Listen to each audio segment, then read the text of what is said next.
Donc, Jérémie chapitre 10, le verset 23. Oui. Le verset 23. En fait, si tu lis ce que dit le verset 23, il dit: Je le sais, ô Éternel, la voix de l'homme n'est pas en son pouvoir. La voix de l'homme n'est pas en son pouvoir. La voix de l'homme n'est pas en son pouvoir. Oui, continue. Ce n'est pas à l'homme quand il marche à diriger ses pas. Donc, la voix de l'homme n'est pas en son pouvoir. Et ce n'est pas à l'homme quand il marche de diriger ses pas.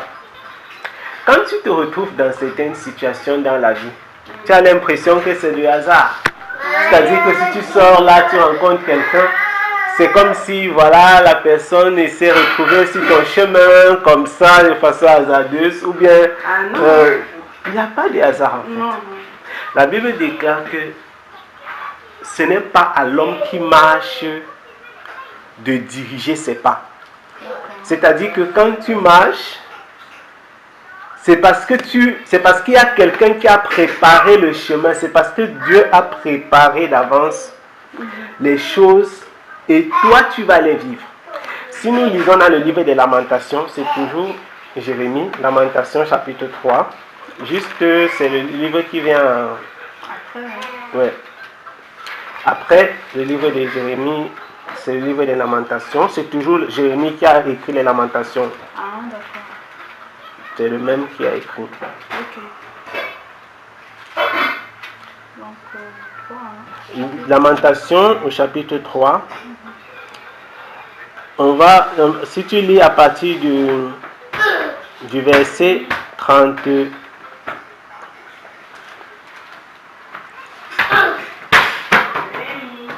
Verset 37. Oui. Du verset 37 jusqu'au verset 41. Jusqu'au verset même 42. 37 à 42. Oui, tu peux lire. Qui dira qu'une chose arrive sans que le Seigneur l'ait ordonné? Ouais. N'est-ce pas de la volonté du Très-Haut qui viennent les maux et les biens? Pourquoi l'homme vivant se plaindrait-il? Que chacun se plaigne de ses propres péchés. Recherchons nos voies et les sondons et retournons à l'Éternel. Élevons nos cœurs et nos mains vers Dieu qui est au ciel. Nous avons péché, nous avons été rebelles, tu n'as point pardonné. Amen. Amen. Qu'est-ce que tu comprends un peu de ce que dit ce texte? C'est-à-dire, qui est-ce qui dit qu'une chose est arrivée sans que le Seigneur l'ait commandé? Oui. Qui est-ce qui dit qu'une chose est arrivée sans que le Seigneur l'ait commandé? Ça, c'est une question en fait qui n'a pas besoin de réponse. C'est-à-dire, dans la question, il y a une réponse implicite. Oui. C'est une façon de dire tout ce qui arrive, c'est parce que le Seigneur l'a commandé. Les maux et les biens ne procèdent-ils pas de la volonté du Très-Haut? Tu vois que ça, c'est une vérité biblique que beaucoup de personnes essayent de cacher. Et si tu sais, il y a des personnes qui disent que le mal ne peut pas arriver à quelqu'un, c'est la volonté du diable, c'est le diable, c'est le diable. Le mal ne peut pas, oui, si j'ai Voilà. déjà entendu parler. Voilà, attention. Ils vont dire que c'est le diable qui est responsable de tout ce qui est mal et Dieu est responsable de tout ce qui est bien. Oui. Oh, qu'est-ce que nous venons de lire? Les mots, le verset 38 dit: N'est-ce pas de la volonté du Très-Haut que viennent les maux? Voilà. Et les biens. Et les biens. Ah, donc là, les maux, c'est le mal. Hein, Oui, c'est le mal. Oui, oui. Donc, n'est-ce pas de la volonté de Dieu que viennent les maux et le bien? C'est Dieu qui décide si le bien ou le mal vont arriver. Même le diable, pour qu'il puisse faire mal, c'est Dieu qui peut lui permettre. Si Dieu ne permet pas, ça ne peut pas arriver. C'est ce qui s'est passé dans le livre de Job. Voilà. C'est-à-dire que l'ennemi ne peut pas faire quelque chose sans la volonté de Dieu. C'est pourquoi Jérémie dit ici, pourquoi l'homme vivant se plaindrait-il que chacun se plaigne de ses péchés? Recherchons nos voies et sondons, et retournons à l'Éternel, élevons nos cœurs avec nos mains vers Dieu qui est au ciel. C'est Dieu qui décide. C'est lui qui est l'alpha et l'oméga. Un homme vivant ne peut pas diriger ses pas. Les hommes ont tendance à dire tout ce qui est mal vient du diable et tout ce qui est bien vient de Dieu. Et le diable et Dieu sont en opposition et le diable est un peu comme comme l'alter ego de Dieu. Non, le diable est une créature. Et donc, il ne peut rien faire de lui-même. C'est-à-dire que Satan ne peut pas imposer son plan ou sa volonté dans ta vie. C'est pourquoi il n'y a pas de hasard, rien de hasardeux. Quand l'homme est malade, quand l'homme est dans la difficulté, quand l'homme est dans la détresse, ce qu'il doit faire, c'est se tourner vers le Seigneur et implorer la grâce de Dieu pour que cette difficulté puisse cesser, pour que Dieu puisse détourner de lui cette difficulté, ou encore demander à Dieu par exemple la force pour pouvoir supporter et sortir de cette situation. Pourquoi? Parce que beaucoup de personnes ont tendance à donner au diable une place qui n'est pas la sienne. Il y a des choses que le diable ne peut pas faire. Tu vois, dans la vie de Job, la Bible déclare que les enfants de Dieu se sont réunis. Satan aussi est venu au milieu d'eux. Et qu'est-ce qu'il a fait? Il a demandé à Dieu. Dieu lui a dit, est-ce que tu as vu mon serviteur Job? Et Satan il a demandé la permission à Dieu pour pouvoir faire du mal à Job.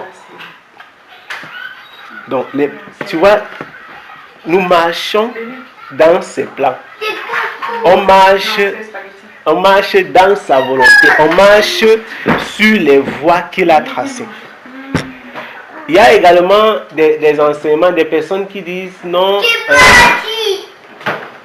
qui disent la richesse, par exemple, tu vois, avec l'évangile de la prospérité, les gens ont tendance à donner l'impression que tous les pauvres, c'est le diable qui les a appauvris, et tous les riches, c'est parce que Dieu les a bénis. Pourtant, Dieu dit, les pauvres, il y aura toujours des pauvres avec vous. C'est-à-dire que quand tu vois des personnes pauvres dans le monde, c'est Dieu qui a voulu que celui-ci soit pauvre, celui-ci soit riche, celui-ci deviendra riche à un moment donné, celui-ci peut devenir pauvre à un moment donné, etc. Maintenant, les gens peuvent se poser la question de savoir où est donc la place du travail, parce que ce sont les questions logiques. Bon, si quelqu'un est né et que Dieu a déjà décidé que telle personne sera comme ainsi et ainsi de suite, comment donc savoir si je dois être pauvre ou riche? Oui, c'est une interrogation. Oui, c'est une interrogation.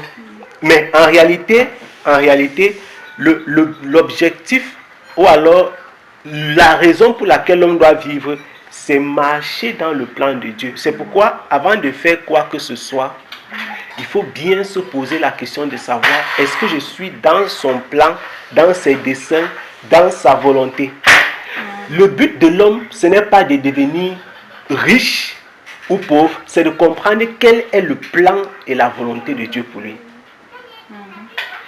C'est-à-dire, si ton but, comme dans les communautés où on prêche l'évangile de la prospérité, si le but c'est de fuir la pauvreté, il y a un problème.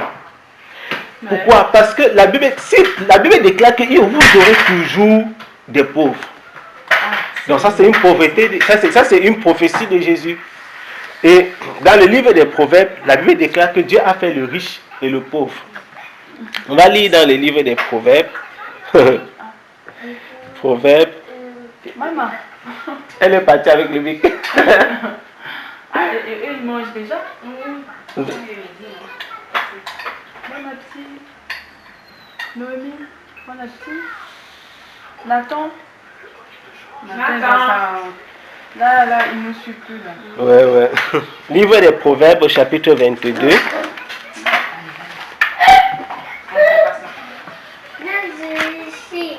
Proverbes, chapitre 22, verset 2.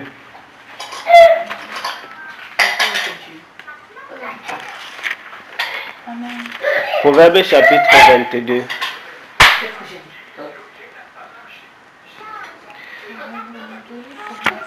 Verset 2. Le riche et le pauvre se rencontrent. C'est l'Éternel qui les a fait l'un et l'autre. Amen. Le riche et le pauvre se rencontrent. C'est l'Éternel qui les a fait l'un et l'autre. C'est-à-dire que l'Éternel a fait l'un, il est riche, il a fait l'autre, il est pauvre. Les deux vont vivre sur la terre, ils vont se rencontrer. Et Dieu a voulu que sur la terre, les choses ne soient pas égales, ni même équivalentes. Tu vas voir la main, chaque doigt a une force, c'est-à-dire que chaque doigt a une force à lui. Et si tu regardes bien le fonctionnement des doigts, les mouvements même que les doigts peuvent faire, ce n'est pas le même type de mouvement. C'est pas le même type, c'est pas la même force. Si un doigt manque, il y a certaines choses que tu pouvais faire avec ta main que tu ne pourras plus faire. Si on enlève tous les riches, la terre va manquer de quelque chose. Si on enlève tous les pauvres, la terre va manquer de quelque chose. Chaque chose que Dieu a fait, c'est pour un but. Mais moi je pensais quand on parlait de riches, pauvres, c'est pas sur le plan matériel. Aussi sur le plan matériel, la preuve que c'est sur le plan matériel, regarde dans... Si tu lis pour voir qu'il parle aussi du plan matériel, si tu continues dans ce livre de Proverbes chapitre 22, il dit... Non, si tu continues... Parce que là, effectivement, quelqu'un pourrait dire, peut-être, on ne parle pas des gens qui sont riches en argent, par exemple. Voilà. Mais regarde, il dit, le riche et le pauvre se rencontrent. Celui qui les a fait l'un et l'autre, c'est l'Éternel. L'homme bien avisé prévoit le mal et se met à l'abri, mais les simples passent outre et emportent la peine. Le fruit de l'humilité, c'est la crainte de l'Éternel. C'est la richesse, la gloire et la vie. Il y a des épines et des pièges dans la voie du pervers. Celui qui garde son âme s'en éloignera. Instruis le jeune enfant selon la voie qu'il doit suivre. Lors même qu'il sera devenu vieux, il ne s'en éloignera pas. Le riche dominera sur les pauvres. Et celui qui emprunte sera le serviteur de l'homme qui prête. Tu vois que ici on parlait bien du matériel, c'est-à-dire que le riche c'est celui qui possède et celui qui ne possède pas c'est celui qui est pauvre. Sur le plan matériel.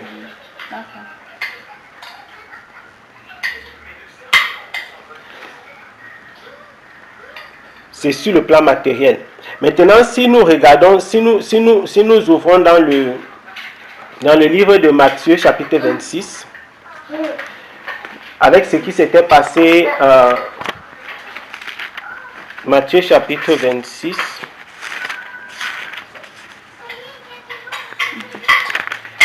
Matthieu au chapitre 26, on va lire le verset.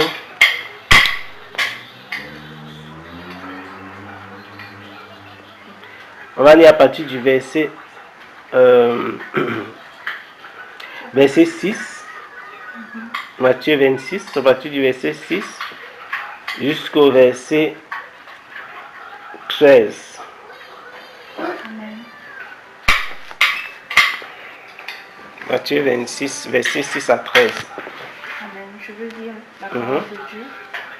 Comme Jésus était à Béthanie, dans la maison de Simon le lépreux, une femme s'approcha de lui, tenant un vase d'albâtre qui renfermait un parfum de grand prix. Pendant qu'il était à table, Elle répandit le parfum sur sa tête. Mhm. Les disciples, voyant cela, s'indignèrent et dirent, à quoi bon cette perte? On aurait pu vendre ce parfum très cher et en donner le prix aux pauvres. Jésus, s'en étant aperçu, leur dit, pourquoi faites-vous de la peine à cette femme? Elle a fait une bonne action à mon égard. Car vous avez toujours des pauvres avec vous, mais vous ne m'avez pas toujours.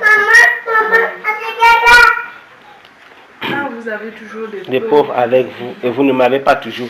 Il dit, et si elle a répandu ce parfum sur mon corps, elle l'a fait pour ma sépulture. Je vous dis en vérité que dans tous les endroits du monde où cet évangile sera prêché, ce qu'elle a fait sera aussi raconté en mémoire d'elle. Et c'est ce que nous sommes en train de faire aujourd'hui.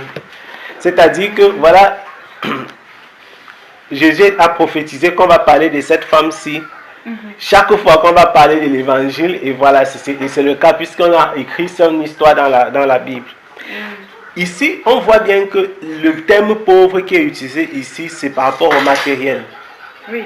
Parce que les disciples parlaient de vendre ce parfum pour avoir de l'argent, voilà, pour pouvoir le donner aux pauvres. Mais qu'est-ce que Jésus dit? Jésus dit que vous aurez toujours les pauvres avec moi, avec vous.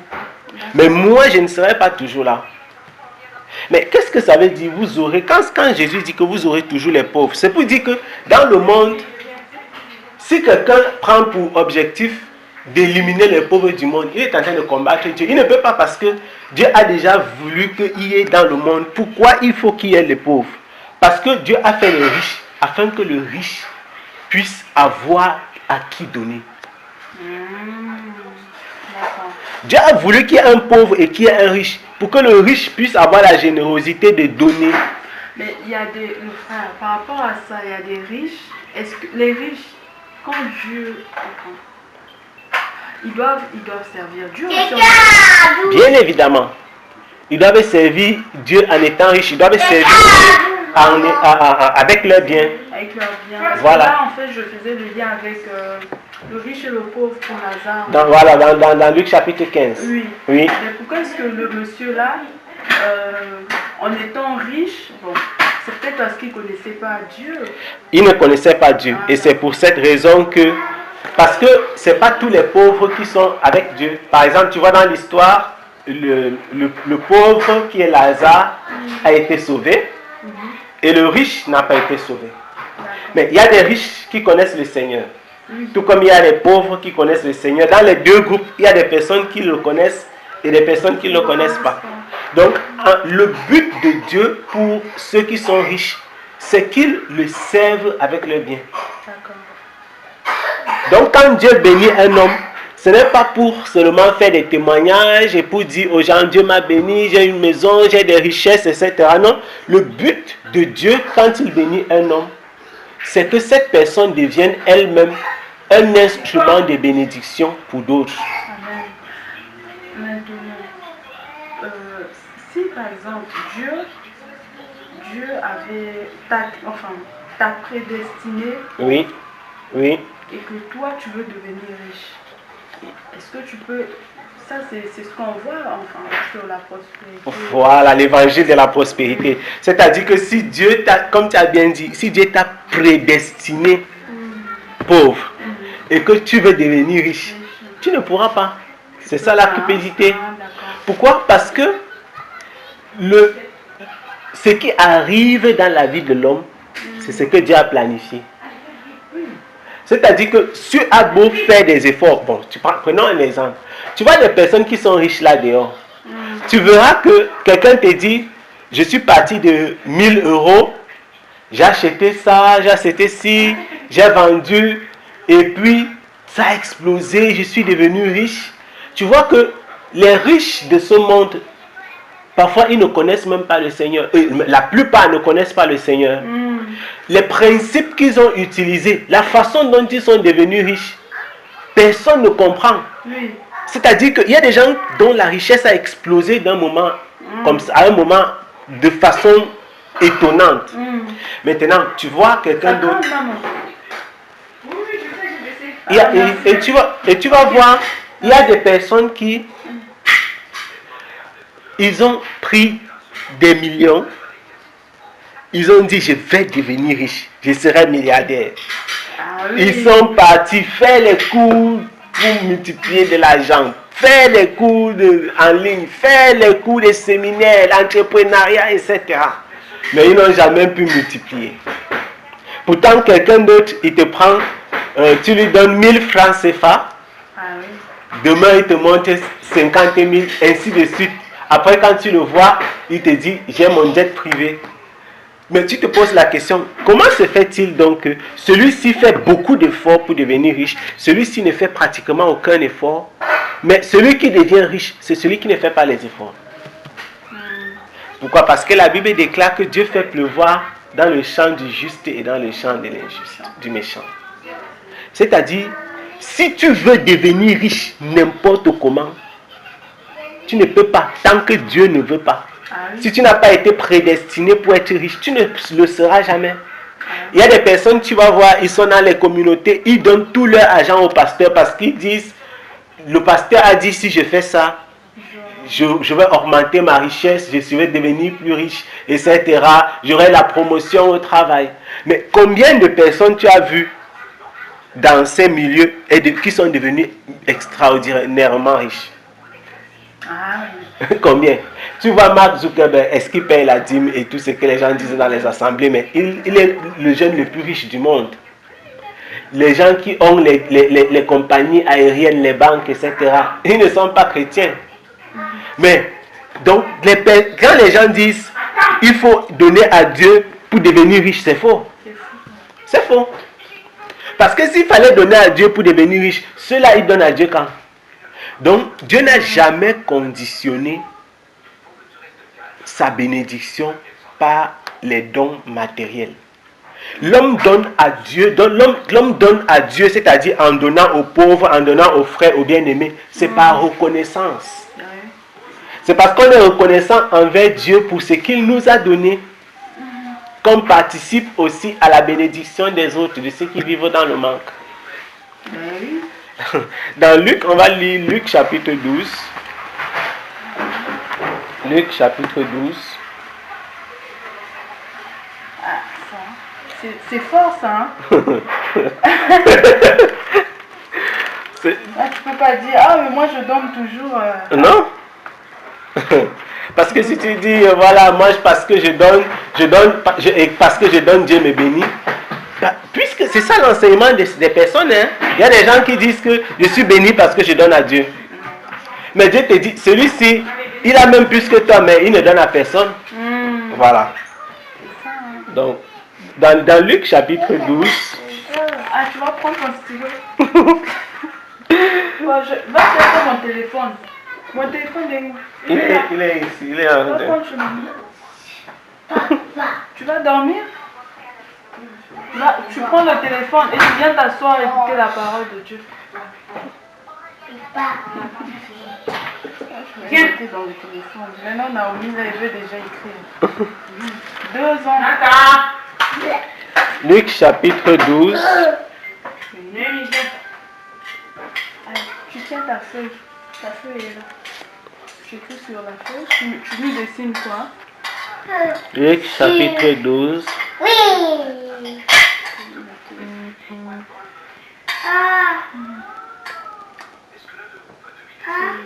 À partir du verset 13 jusqu'au verset...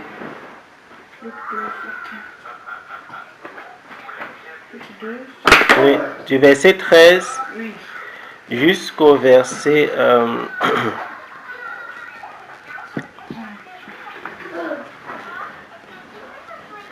jusqu'au verset 24. Luc 12, de 13 à 24. Oui, c'est moi qui... Luc 12, de 13 à 24.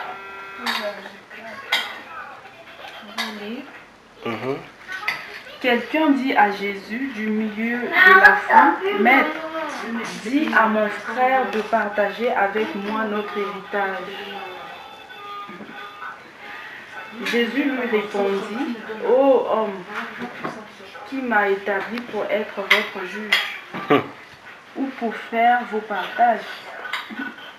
Puis il leur dit, gardez-vous avec soin de toute avarice, car la vie d'un homme ne dépend pas de ses biens, fut-il dans l'abondance. Et il leur dit, cette parabole, les terres d'un homme riche avaient beaucoup rapporté. Et il raisonnait en lui-même, disant, que ferai-je? Car je n'ai pas de place pour serrer ma récolte. À ce prix. Voici, dit-il, ce que je ferai. J'abattrai mes greniers, j'en bâtirai de plus grands, j'y amasserai toute ma récolte et tous mes biens, et je dirai à mon âme, tu as beaucoup de biens en réserve pour plusieurs années. Repose-toi, mange, bois et te réjouis. Mais Dieu lui dit, insensé, cette nuit même, ton âme te sera redemandée. Ah oui, hein. Et ce que tu as préparé, pour qui sera-t-il? Il en est ainsi de celui qui amasse des trésors pour lui-même et qui n'est pas riche pour Dieu. Et là, du coup, ça prend le sens spirituel, mon frère. Voilà. Jésus dit ensuite à ses disciples, c'est pourquoi je vous dis, ne vous inquiétez pas pour votre vie, de ce que vous mangerez, ni pour votre corps, de quoi vous serez vêtus. La vie est plus que la nourriture, et le corps plus que le vêtement. Considérez les corbeaux, ils ne sèment ni ne moissonnent. Ils n'ont ni cellier ni grenier, et Dieu les nourrit. Combien ne valez-vous pas plus que les oiseaux? Verset 25, hein? Oui. Ça commence... c'est qui de vous? Parce que, enfin, moi, la Bible, là, du coup, ça commence... c'est Oui. un peu décalé.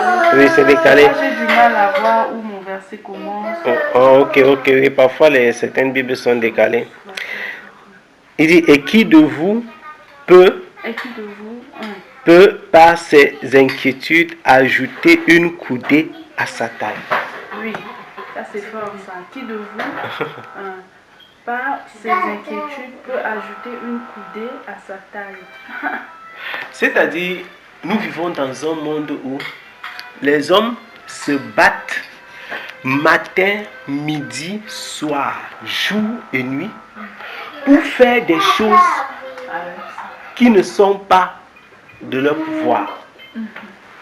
Jésus dit, qui par ses inquiétudes peut augmenter une coudée à sa taille? Tu as déjà vu, il y a des personnes qui dans ce monde ont créé, inventé toutes sortes même de médicaments pour augmenter la taille. Pour dire que les hormones de croissance, etc. Mais tu sais que toutes ces choses, parfois, ont même des répercussions sur le plan sanitaire, sur le plan de la santé. Quelle personne peut rester dans sa chambre comme ça et s'inquiéter et inquiéter jusqu'à ce que sa taille augmente? Personne. Pourquoi? Parce que Dieu a déjà fait chaque être humain avec sa génétique. Il a décidé que tu auras cette taille. Celui qui est riche, il a cette richesse. Celui qui est pauvre, il a cette pauvreté. Ici, nous voyons Jésus dire que il y a deux personnes. Quelqu'un est venu pour voir Jésus à partir du verset 13. Il demande à Jésus que dis à mon frère de partager avec moi notre héritage. Directement, quand il a posé cette question à Jésus, donc il s'agit de deux personnes qui sont en train de discuter l'héritage familial. Et quand il dit ça à Jésus, qu'est-ce que Jésus dit? Jésus va répondre par la suite. Il dit, mais qui m'a établi pour être votre juge? Et la suite de l'enseignement, c'est sur la cupidité, l'avarisme. Gardez-vous avec soin de l'avarice. Ça veut dire quoi? Dieu n'aime pas les gens qui discutent les biens. Ça, c'est un bon cas, ça. Dieu n'aime pas les personnes qui discutent les biens matériels. Tu vois les jeunes, tu vois les enfants dans les familles qui se divisent parce que papa a laissé une maison, un terrain, des voitures. Voici un cas. Et souvent dans ces familles, il y a même des chrétiens. C'est le cas qu'on a là en ce moment au pays. Voilà. Parce que même mon papa, il est parti à Pointe-Noire pour trancher ce problème-là de notre oncle paternel qui était ici. Je ne sais pas si je t'avais dit, non, ma soeur. On avait continué ce projet. Donc, il avait beaucoup d'argent, beaucoup de biens. Sauf que là, il a laissé 25 enfants. Et 25 enfants avec 4 femmes. 4 femmes.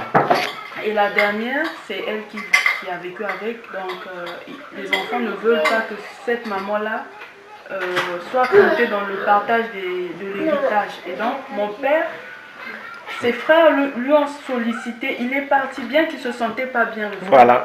Tu vois un peu le cas. Et quand il va là-bas, il va à Pointe-Noire pour trancher ce problème, il revient. Alors que quand son frère était décédé, papa n'était pas parti.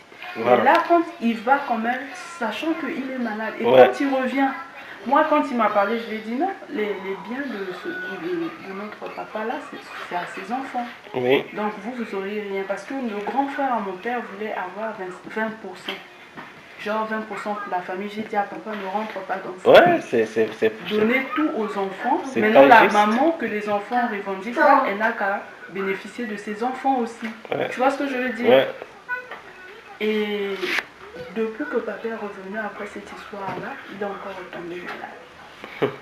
Et donc moi, je suis là, le frère Gaël, je me dis, oh Seigneur, qu'est-ce qui se passe?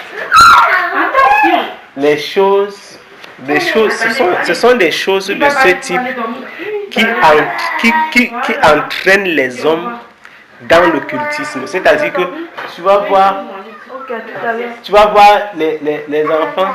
On va t'entendre. Oh voilà, c'est pas plus parti. Donc, tu vois, à cause des choses pareilles. Ce sont des choses pareilles qui font que dans certaines familles, tu vois, les hommes, les femmes et les enfants dans des familles se divisent au point où les gens se tuent. On a eu des familles où les gens se sont... Au Cameroun, j'ai suivi une histoire, c'est-à-dire que les enfants sont en train de se tuer un à un dans la sorcellerie, en utilisant les fétiches, etc. Pourquoi?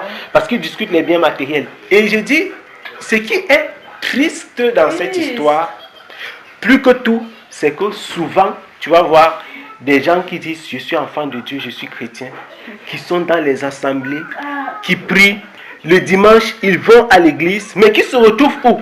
Dans ce système, dans cet environnement, dans cette vie. Les enfants de Dieu, qu'est-ce qui peut les pousser à discuter les biens matériels au point de chercher à faire du mal à quelqu'un? La Bible ne dit-elle pas que nous sommes des étrangers sur la terre? L'apôtre Pierre dit, il dit, pendant que nous sommes dans ce pèlerinage, c'est-à-dire que la vie sur terre, c'est un pèlerinage. Comment je peux discuter la terre, une portion de terre? Si on donne même à un être humain tout Paris, il va faire quoi avec? Qu'est-ce que tu peux faire avec? C'est-à-dire, Dieu nous a créé, la façon dont Dieu a créé un être humain limité, c'était déjà pour nous montrer à quel point est-ce que l'homme doit se considérer aussi limité et ses objectifs et ses ambitions doivent être limités. Quand tu vois un être humain, si nous étions esprits comme des anges, on pourrait remplir les espaces, on pourrait utiliser même plusieurs voitures à la fois. Mais quand tu vois un homme qui a 10 maisons, il peut dormir dans combien à la fois? Une seule. Tu vois dans une maison de 10 chambres, tu ne peux dormir que dans une seule chambre. Si tu as 10 voitures, tu ne peux utiliser qu'une à la fois. Même dans ta propre voiture, tu ne peux t'asseoir que sur un siège. C'est fort. C'est terrible. Pour montrer à quel point l'homme est limité. Mais tu vas voir quelqu'un est dans une famille, Il a déjà une maison, il a un terrain, mais il discute tous les terrains, il veut tout avoir, les autres ne doivent rien avoir. Pourquoi? La cupidité, l'avarice. En fait, dans des situations pareilles, les enfants de Dieu doivent laisser les autres discuter ces choses. Pourquoi? Parce que ce sont les biens de la terre. Et c'est pourquoi Jésus répond à ce monsieur. Puis il a dit, gardez-vous avec soin de l'avarice. Car, quoique les biens abondent à quelqu'un, il n'a pas la vie par ses biens. Il dit, la vie d'un homme ne vaut pas. C'est-à-dire, ça ne dépend pas de ses biens. Fut-il dans l'abondance? C'est ce que la version lui second dit. La vie d'un homme ne dépend pas de ses biens. Fut-il dans l'abondance? Donc, même si tu es riche n'importe comment, jamais tu n'auras la vie éternelle à cause de tes biens. C'est terrible. Et Jésus, ayant dit ça, est en train de montrer à ces hommes. C'est-à-dire que Jésus est là. Il est en train de prêcher l'évangile du salut, pour la bonne nouvelle, pour sauver ton âme. Et toi, tu es en train de lui parler des choses de la terre. Tu vois? Je lui dis que gardez-vous de l'avarice, parce que même si tu as les biens, il a une façon de lui dire, même si on te donne les biens matériels maintenant, ça ne peut pas sauver ton âme. Parce que Jésus est là pour le salut de ton âme.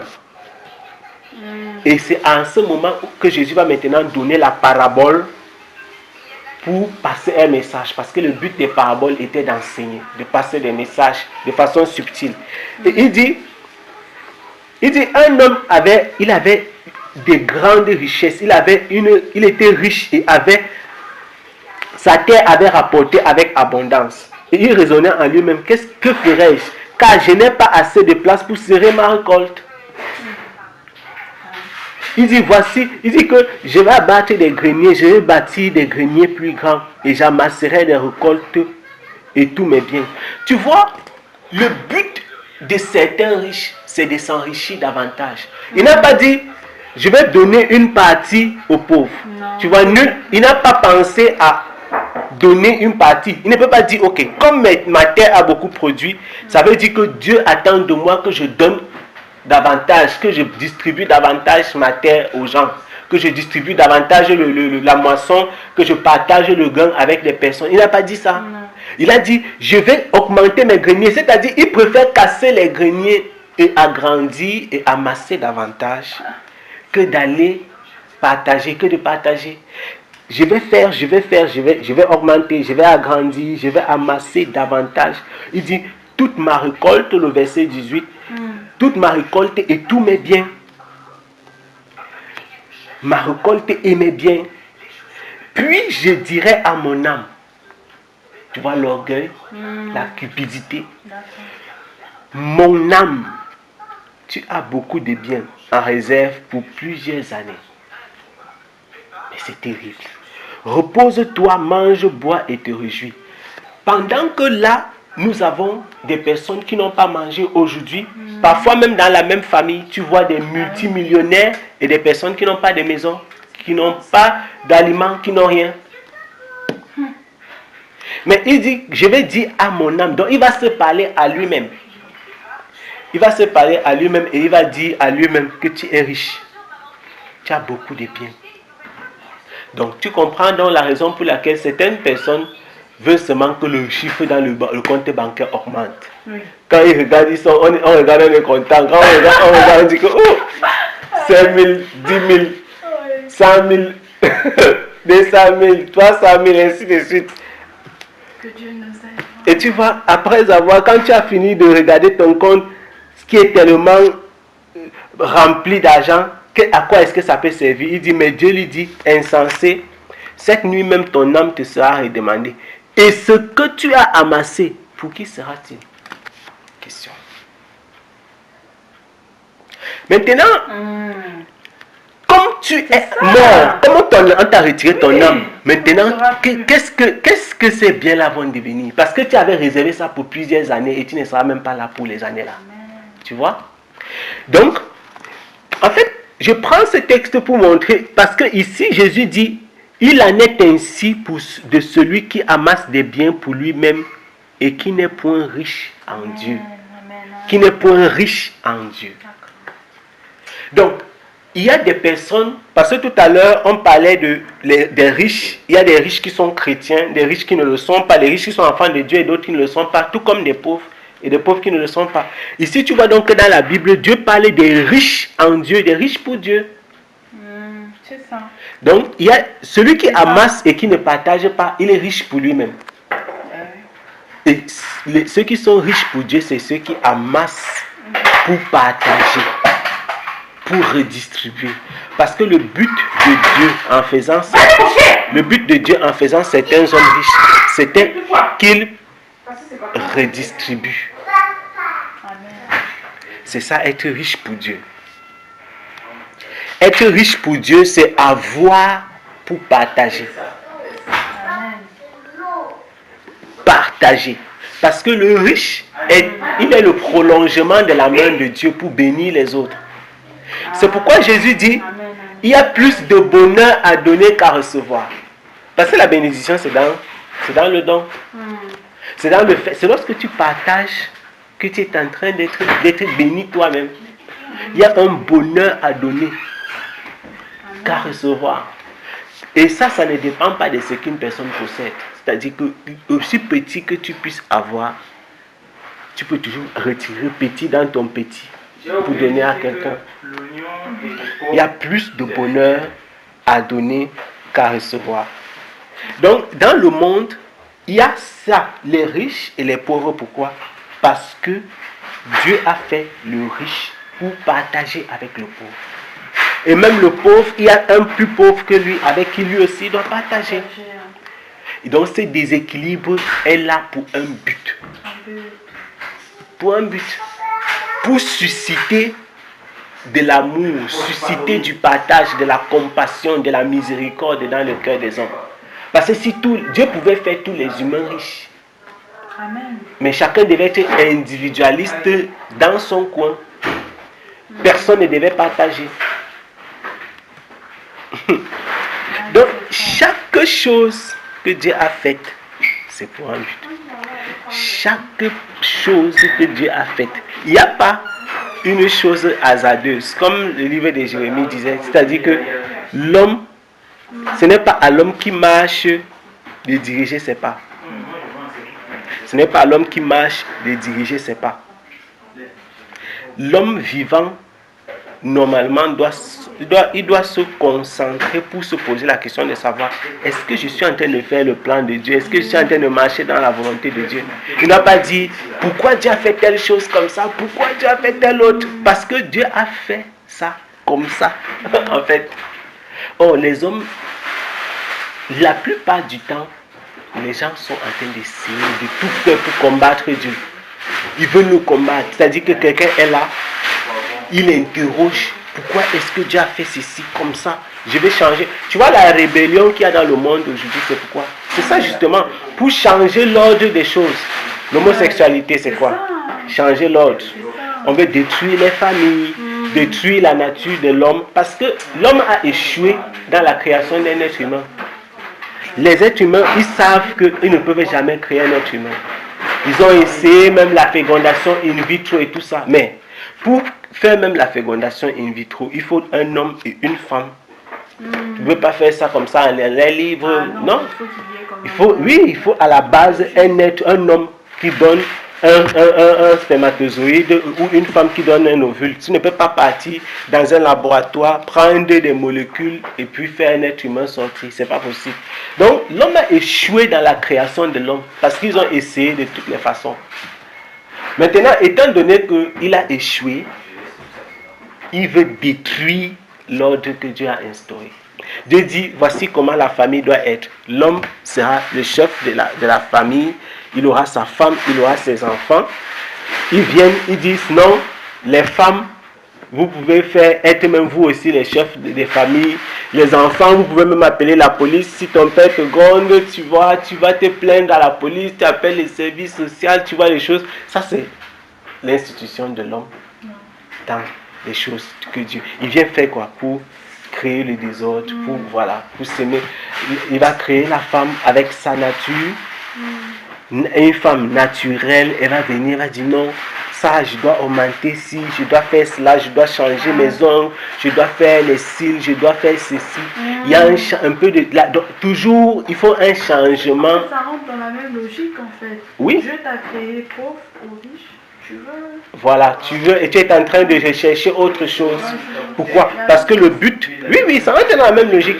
Donc, le but de l'homme, c'est de ne pas rester tel que Dieu l'a voulu. C'est d'être autre chose. Oui. C'est d'être autre chose. Il faut ça, il faut quelque chose qu'il faut savoir. Oh, tu vois, un homme qui est béni de Dieu sur le plan matériel, il ne fait pas des efforts pour devenir riche. Ah non. Tu vas voir, et c'est le cas dans la Bible. C'est-à-dire qu'il y a des personnes qui sont, Dieu leur a fait grâce. Elles sont même pauvres à un moment de leur vie. Et subitement, tu les vois devenir riches. Pourquoi? Parce qu'elles ont été prédestinées à la richesse. Regardez ce qui s'est passé avec Abraham. Ses richesses se sont multipliées. Il n'y a pas un endroit où tu le vois en train de supplier Dieu, Seigneur, je veux que tu me rendes riche. Non. Ni Jacob, ni Isaac, ni David, etc. Ils ont reçu, David a été berger, il a marché derrière des animaux, mais à une période de sa vie, Dieu l'a oint. Il était un roi sans être roi. Mais après que David a été oint, il a couru, il fuyait la mort. Ah oui, c'est vrai. Pendant des années, il fuyait pour ne pas être tué. Pourtant, regarde comment il va être béni par la suite. Ah oui. Mais qu'est-ce qui fait que David devienne une personne bénie? Ce n'est pas parce que David est parti supplier Dieu, Seigneur, je veux que tu me donnes beaucoup d'argent, tu vois. Non. C'est la fidélité. Mais aussi, on doit savoir ce qu'on demande à Dieu. C'est ça. C'est-à-dire, il faut juste demander sa volonté. Il faut demander la volonté. Beaucoup de personnes ne veulent pas demander à Dieu sa volonté parce qu'elles disent que non, ça c'est être lâche. Si tu, si tu demandes à Dieu, tu dis Seigneur que ta volonté soit faite. Ils ont peur que la volonté de Dieu ne soit pas leur propre volonté. Ça montre que quand les gens disent même Seigneur que ta volonté soit faite, parfois ils ne sont pas sincères. Ah oui, c'est... Il n'y a pas de la sincérité. Ça doit venir venir du cœur. Si tu dis, Seigneur, que ta volonté soit faite. Maintenant, Dieu te dit que lève-toi ici, tu pars, je ne sais pas dans quel pays. Tu dis que Seigneur, je n'aime pas ça que je demandais. Seigneur, ce n'est pas ta la volonté que je fais faire. Est-ce qu'on pêche? Non, si quelqu'un dit que ta volonté soit faite, il était prêt à obéir. Tu ne peux pas dire non, que ta volonté soit faite. Après, quand Dieu dit bon, fais telle chose, tu dis que non, c'est pas de ça que je parlais. C'est ça. C'est ça. Donc, il faut, et c'est pourquoi, tu sais, il y a des chrétiens qui ne disent jamais que ta volonté soit faite. Il faut te dire, Seigneur, je veux telle chose. Pourquoi? Parce que pour dire que ta volonté soit faite, il faut que tu sois déjà prêt toi-même à marcher dans sa volonté. Ah oui. Pour dire que ta volonté soit faite, toi-même réfléchis, pèse-toi. Tu sens que est-ce que je veux vraiment sa volonté? Parce que si tu dis maintenant que ta volonté soit faite et il te dit ok, ma volonté c'est telle chose, tu fais comment? Ça, moi, ce que j'apprends aussi, c'est les paroles. Oui, c'est important. C'est important.